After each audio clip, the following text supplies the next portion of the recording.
Anda kembali dalam iNews Prime dan saya kembali ke Pak Awi. Pak Awi, disebutkan tadi bahwa aparat penegak hukum di tanah air, utamanya yang menangani kasus Rizik Syihab, melakukan upaya kriminalisasi. Dalam kasus lain sebetulnya disebutkan tadi kasus penodaan lambang negara begitu, sehingga pada akhirnya ada ketidakpercayaan terhadap unsur penegak hukum yang ada di tanah air. Komentar Anda? Saya pikir yang tadi disampaikan Pak Jamin tadi sudah jelas ya, bahwasanya kita ini berdasarkan laporan-laporan polisi yang ada ya, terus kita mau apa yang kita rekayasa gitu, dan ini berproses gitu loh, ini berproses. Kalaupun yang di Polda Jabar itu masih P19, itu juga proses peradilan pidana, criminal justice system yang kita harus lalui sampai nanti berkas itu tahap 1 lengkap, baru pada 1 baru diserahkan tersangka dan barang buktinya. Jadi ini proses, jadi bukan berarti kalau nanti P19 bolak-balik itu juga rekayasa, tidak. Karena memang kita berdasarkan semua fakta-fakta hukum yang ada ya. Termasuk dalam kasus ini kita bicara terkait dengan kasus FHM ini ya, memang dari fakta-fakta yang kita temukan dan kita tidak ada sama sekali merekayasa. Dan ingat sekali lagi, kita ini polisi tugasnya adalah membuat konstruksi hukum dari beberapa alat bukti yang ada, dan fakta-faktanya mengerucut sehingga FHM ini bisa jadikan tersangka, ada alasannya gitu loh. Yang minimal 2 alat bukti terpenuhi itu ya, alhamdulillah kita sudah memiliki 4 alat bukti yang cukup. 4 alat bukti yang cukup, termasuk untuk seorang Rizik Syihab, meskipun beliau belum diminta keterangannya secara lengkap begitu dari aparat kepolisian. Sudahkah ada langkah nyata yang akan disiapkan terhadap beliau? Ya, kembali lagi kita hormati penyidik nanti bagaimana untuk prosesnya ini ya, kita sama-sama tunggu karena memang ini bertahap kan, bertahap dulu. Baik, Bung Abdul Hoer. Ya, kita lihat saja perkembangannya, apa dan bagaimana kelanjutannya. Tapi yang jelas, apa yang dilakukan oleh Habib Rizik di Mekah itu tentu ada alasan tersendiri yang tidak mungkin kita ini semua tahu. Tetapi karena beliau juga sedang menyelesaikan kuliah S3 dan ini juga akan memasuki bulan suci Ramadan, tentu ada pertimbangan-pertimbangan non-yuridis. Nah, itu bagaimana nanti pihak pengacara atau kuasa hukum Habib Rizik yang akan menjelaskan ke publik dan menghadapi proses hukum terhadap Habib Rizik. Jadi tidak masalah menurut saya sih.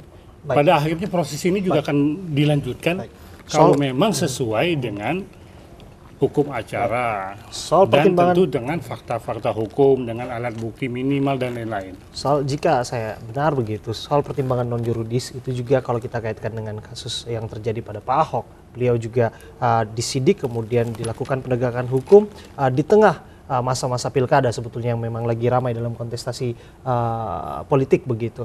Apakah ini sebetulnya bisa dijadikan alasan lain bahwa penegakan hukum harus dikesampingkan terlebih dahulu? Saya sampai saat ini tetap percaya bahwasannya kalau sudah menjadi suatu produk hukum, sudah menjadi suatu hukum, politik itu tidak boleh mempengaruhi. Kita tahu memang sebelum dijadikan hukum itu adalah produk politik. Tapi kalau sudah jadi hukum, tidak boleh politik ikut campur. Apalagi yang ada kaitannya dengan hukum acara pidana. Hukum acara itu sudah pasti tidak bisa ditafsirkan selain daripada apa yang sudah disebutkan, ya. Jadi kasus yang tidak bisa dihadirkan karena alasan tertentu yang bagaimana dimasuk pasal 112 itu sudah jelas saya katakan. Dia ini sedang menjalankan ibadah.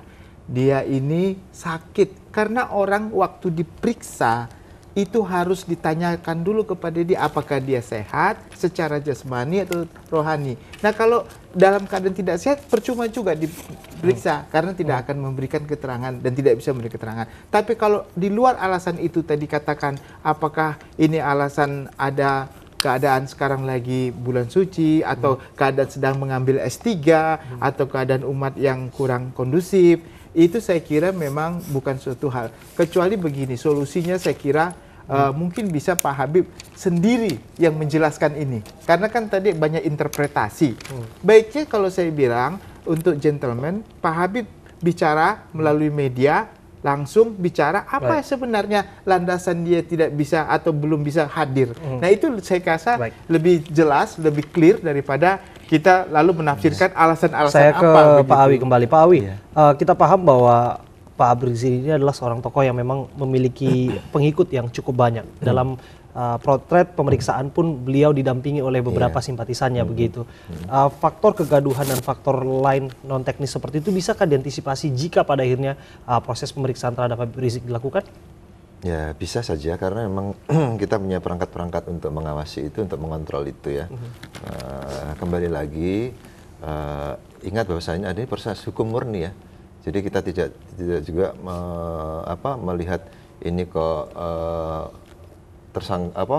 tersangkanya si A, si B, kemudian saksinya ini ulama atau ini, kita tidak memandang itu karena kita ini undang-undang kita menyampaikan kan barang siapa kan, jadi setiap orang gitu. Ya, kebetulan beliau predikatnya demikian ya itulah yang ada gitu. Betul yang disampaikan beliau tadi, kalau memang beliau gentle, saya pikir tidak ada permasalahan sebenarnya di sini. Kalau memang ada komunikasi, karena di surat panggilan itu sudah disebutkan kalau berhalangan tolong hubungi penyidik nomor HP-nya sekian-sekian. Sampaikan aja ke publik, sampaikan saja bahwasanya kalau berhalangannya demikian. Baik. Jadi jangan sampai lagi tidak ada komunikasi yang mengakibatkan penyidik harus memanggil 2 kali dan setelah 2 kali tidak hadir pun tidak ada alasan yang tepat yang disampaikan ke penyidik. Dengan terpaksa ya sesuai dengan pasal 112 KUHP ya kita harus membuat surat perintah membawa dan itu adalah perintah dari undang-undang gitu loh. Kalau kita beracara demikian. Proses terhadap Rizik tetap berlanjut. Lantas bagaimana komitmen aparat kepolisian untuk mengungkap siapa anonimus itu, penyebar pertama konten itu? Tadi saya sampaikan dalam kasus-kasus melibatkan barang buktinya ini barang digital tidak mudah. Selama ini kita dalam mengungkap kasus itu biasanya ini terkait dengan IP address-nya ini yang tidak transparan, dalam artian seperti kita dunia nyata, mereka pun juga menyembunyikan identitasnya dan itulah yang tidak gampang. Jangan sampai kita mohon maaf kita nangkap orang salah, itu yang lebih fatal lagi. Karena memang kenyataannya ya memang dalam dunia maya ini yang saya lihat masyarakat kita belum aware terhadap itu. Dengan infrastruktur kepolisian yang saya pikir sudah sangat mumpuni begitu ya. Seberapa yakin bahwa aparat kepolisian sudah nanti bisa mengungkap siapa anonymous ataupun penyebar pertama konten itu, karena kita pahami sumber mula dari apa yang terjadi di media sosial juga adalah kontribusi dari beliau begitu. Sosok yang kita dalam tanda kutip anonymous. Karena memang sudah ada yang diperiksa, Pak? Identitasnya ini adalah identitas palsu. Ini yang mempersulit kita, tidak gampang dan itu masyarakat harus kita edukasi semua bahwasanya itu yang terjadi. Ini dunia maya, ini adalah fakta. Di zaman globalisasi itu ini ada yang barang namanya anonymous yang ada di dunia maya. Ini yang semua kita waspadai. Dalam proses penyelidikan dan penyidikan kasus-kasus tindak pidana ITE, selama ini kita juga begitu. Bukan berarti kita sudah dapat nanti untuk posisi koordinatnya sesuai dengan hasil scan di lapangan, terus kita langsung, oh itu yang baju merah namanya ini, bukan begitu. Tidak semudah itu. Kita perlu cross check sana sini terkait dengan siapa sih ini orang ini. Terakhir saya ke Bung Abdul Hoir, yang pasti adalah yang bisa dikatakan sangat rugi dalam proses yang berkepanjangan seperti ini adalah Rizik Syihab yang tidak hadir, kemudian menjadi bulan-bulanan percakapan bukan hanya di media dan juga di media sosial. Ya bagi kita mungkin rugi, tapi menurut Habib Rizik belum tentu. Seperti saya katakan, mungkin ada pertimbangan-pertimbangan lain. Nah itu kan yang mengetahui beliau. Nantilah setelah tim pengacara bertemu dengan Habib Rizik itu dikonfirmasi. Jadi ada kejelasan kalau kita memang selama ini berasumsi. Tapi kalau dibilang ini kerugian bagi Habib Rizik, beliau orang yang telah pengalaman sering berhadapan dengan proses hukum. Tentu ada pemahaman tersendiri, ada penilaian tersendiri, ada pertimbangan sendiri. Nah itu silakan nanti dikonfirmasi kepada kuasa hukum pengacara Habib Rizik. Dan kita lihat bagaimana perkembangan proses penegakan hukum ini secara adil, equal, yang menjunjung tinggi nilai-nilai kejujuran, martabat, selain kepastian hukum juga kemanfaatan hukum. Itu yang harus diperjelas. Terima kasih Pak Abdul Hoir Ramadan. Terima kasih Pak Jamin Ginting. Kalau saya tambahkan, ya semakin jelas ketidakjelasannya ini kalau tidak dijelaskan. Singkat saja Pak, waktu kita sangat terbatas. Oke, udah. Ya hanya itu. Udah selesai. Selesai kan? Selesai. semakin jelas ketidakjelasannya kalau tidak ada keterbukaan dari penyidik. Baik, terima kasih Pak Abdul Wahid, terima kasih Pak Sama-sama, Jamin, Mas. terima kasih Pak Awi Setiono Ya. dari Polri sudah berbincang bersama kami, dan pemirsa tetaplah bersama kami. News Prime masih akan kembali untuk Anda saat lagi.